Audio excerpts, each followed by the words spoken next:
రమ్మగారు ఉగాది శుభాకాంక్షలు అండి. ఉగాది శుభాకాంక్షలు జయ. సుమన్ టీవీ ప్రేక్షకులందరికీ ఉగాది పండుగ శుభాకాంక్షలు. పండుగ అనగానే రకరకాల పదార్థాలు చేసుకుంటాం, వడలని, గారెలని, బొబ్బట్లని, ముఖ్యంగా ఉగాది పచ్చడితో పాటుగా కదా రమ్మగారు. సో ఇప్పుడు ఏంటి రమ్మగారు ఇవి వడలు చేసుకుందాం జయ. మామూలుగా మనం గారెలు వడలు ఖచ్చితంగా పండగ రోజున ఒక నూనె పదార్థం పప్పుతో చేసింది పెట్టుకుంటాం. అవును, మినపప్పుతోటి చేస్తాం, గారెలు చేసుకుంటాము. శనగపప్పుతో వడలు చేస్తాము, తర్వాత పెసరపప్పుతో వడలు చేస్తాము.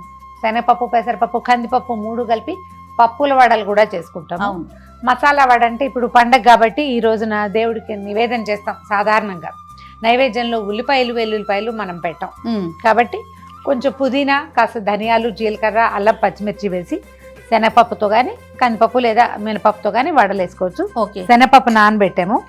సింపుల్ మసాలా వడ వేసుకుందాం. ఒకవేళ ఇది మీరు మార్నింగ్ దేవతార్చినప్పుడు కాకుండా ఈవినింగ్ స్నాక్, పండగకి ఫ్రెండ్స్ వస్తారు, ఎవరైనా వస్తారంటే ఉల్లికాడలు కానీ ఏదైనా సన్నగా కట్ చేసి కలుపుకుంటే కనుక చూడ్డానికి బాగుంటుంది, వాసన బాగుంటుంది. ఉల్లిపాయలు వేసుకుంటే 1-2 చిన్నగా సన్న ముక్కలు తరిగి వేసుకోవచ్చు. మేము ఉల్లిపాయలు వేయకుండా చేస్తున్నాం, అది ఆప్షనలే.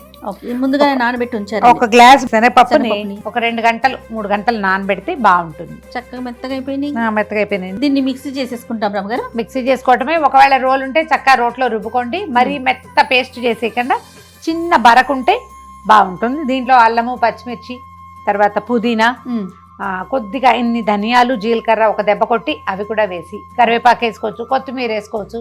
కొత్తిమీర వడలు ఒక రకం, పుదీనా వడ ఇంకో రకం. 2 రకాలుగా కూడా ఏ వాసన నచ్చే వాళ్ళు అది చేయటం, తట్టటము, నూనెలో వేసుకోవటమే. మరి మిక్సీ చేసేస్తారా? చేసేద్దాం. మరి చేసేలోపు నూనె వేడి చేసేసుకుందామా? స్టవ్ వెలిగించాను. నూనె అంటే గుర్తొచ్చిందండి, గిన్నెలో మీకు ఆల్రెడీ నేను పోసేసి ఉంచాను గారు.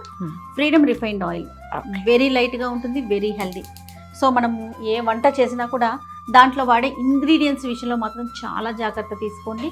మేము ఈ రోజైతే ఈ వంటకంలో వడల్లో ఫ్రీడమ్ రిఫైన్డ్ ఆయిల్ని యూజ్ చేస్తా ఉన్నాం. మంచి నూనె అంటేనే ఫ్రీడమ్ ఆయిల్. ఫ్రీడమ్ ఆయిల్లో లీటర్ నూనె కొంటే అందులో ఖచ్చితంగా లీటర్ ఆయిల్ ఉంటుంది. అదే చాలా కంపెనీ నూనె ప్యాకెట్లలో లీటర్కి కొన్నా అందులో లీటర్ ఆయిల్ ఉండదు. అందుకే క్వాలిటీతో పాటు క్వాంటిటీ కూడా ఖచ్చితంగా ఇచ్చేది ఫ్రీడమ్ ఆయిల్ మాత్రమే. ఫ్రీడమ్ అంటేనే నమ్మకం. పప్పు గ్రైండ్ చేసాము. ఎక్కువ నీళ్లు పోసేయకండి. అవునవును. మనం ఉప్పు, కాస్త కరివేపాకు, కొత్తిమీరలు, ఈ పుదీనాలు అవి వేసేటప్పుడు లూజ్ అయిపోతుంది. కొద్దిగా 1-2 పప్పులు ఉంటే అంత కంగారేం లేదు, ఉండొచ్చు. పంటి కింద తగిలినా బాగుంటాయి, వేగిపోతాయి, నాన్నే కాబట్టి. ఇదిగో నేను ఏమేమి వేసాను ఇందులో: అల్లము, పచ్చిమిర్చి, కొంచెం పుదీనా, కొద్దిగా ఇన్ని ధనియాలు వేసాను ఇందులో, అంతే. నేను చెప్తాను, నవ్వరు కదా. నవ్వను. ధనియాలు ఇష్టం మీద ఏం చేస్తానంటే అప్పుడప్పుడు ఎప్పుడైనా ఉప్మా చేసినప్పుడు ఉప్మాలో కూడా ధనియాలు వేస్తావా జయ? అయ్యయ్యో, ఇది మరీ అన్యాయం. ఉప్మా తాలింపుల్లో కూడా ధనియాలు వేస్తాను అంటే నువ్వు నోట్లో వేసుకో, దాంట్లో వేయొద్దంటారా? ఉప్మాలో వేయద్దు. ఉప్మాని క్షమించండి, ఉప్మాని చెప్పగా మార్చారు గారు. అంటే ఎప్పుడన్నా చేసినప్పుడు కనీసం మరి ఇష్టమైన వాడాలి కదా. నాకు కూడా ఈ బజ్జీలు వాటిలలో ధనియాలు, బజ్జీలు అంటే ఇలా వడల్లో బాగుంటాయి. అవును. ఉప్పు సరిపోయిందో లేదో నోట్లో వేసుకుని చూడండి. ఒకవేళ దేవుడికి పెట్టేటైతే చూడబోకండి. ఓకే. నువ్వు ఇందులో చూడు, నేను ఆకుపచ్చగా కనిపిస్తుంది. కావాలంటే కొత్తిమీర కూడా వేసుకోవచ్చు, గ్రీనిష్ గా ఉంటుంది, మీ ఇష్టం. కరివేపాకు వేసారా మీరు? వేయలేదు, కరివేపాకు వేసుకుందాం. అలాగే సన్నగా కట్ చేసి వేస్తే బాగుంటుంది. కొంచెం తడి చేత్తో తుడవండి.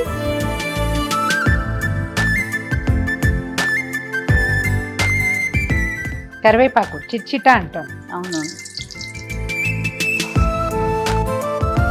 షేపులు రాకుండా చక్కగా గుండ్రంగా వేసుకోండి.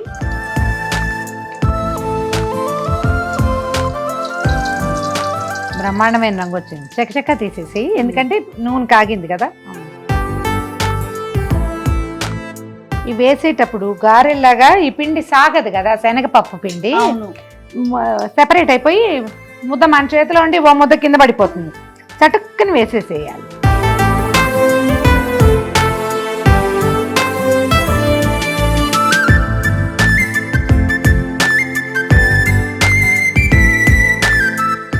అయిపోయినాయి మన వడలన్నీ కాల్చేయటం, తీసేయటం. ఓకే. సో మరి పండక్కి ఇలా చక్కగా రకరకాల పిండి వంటలు చేసుకొని ఆనందంగా ఆరోగ్యంగా ఉండటానికి మీరంతా కూడా ట్రై చేయండి. మాకు తోచిన ఒక 4 రమ్మగారు తెలిసిన ఒక 4 రెసిపీలు చేసి చూపించాము. మరొకసారి సుమన్ టీవీ ప్రేక్షకులందరికీ ఉగాది శుభాకాంక్షలు.